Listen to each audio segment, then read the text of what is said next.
Hi everybody, Johnny Nichols from J Property in Doncaster again. Today I'm going to be talking about how much things cost. Unfortunately in property, not everything is straightforward. So the answer to most price questions are it does depend. However, there are some generic sort of ballpark figures that you can use that can help you make better decisions. Remember, when I was looking into this, there wasn't really much help around, so hopefully this will give you a better idea. Again, I certainly don't know everything, so whenever doing any refurbishment, obviously try and get at least 3 quotes for the job and try and get the quotes to be detailed as possible.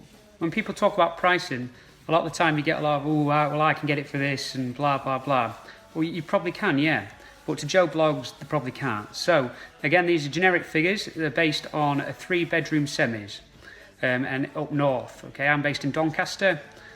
So, again, generally the north of England, pretty similar. But, of course, down south would be completely different. First thing you're probably looking at as a property investor is, of course, the flooring, the carpets. To change all the carpets in a 3-bed semi, you're probably looking at in the region of around £1,000 to £1,300.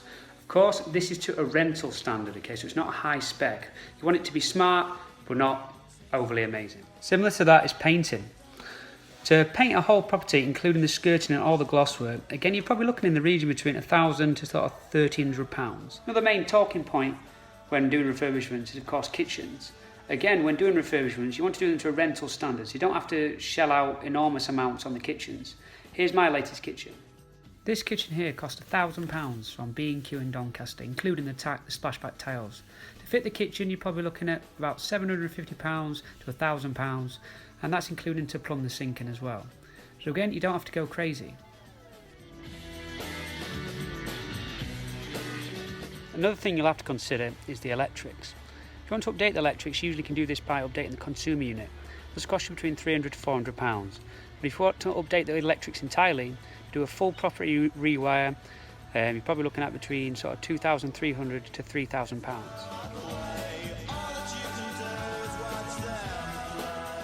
Next one's plastering. Again, like everything, it does depend, and it depends on whether you're just going to skim over the boards or it needs to be back to brick. Generally, if it's just a skim, it's about £250 per small room, about £350 around that mark for a bigger room. The full property for a skim will be about £2,200 to £2,500 around that mark. But if you're back to brick entirely, it can be anything from that £3,000 north. Here's some other things you're likely to come across.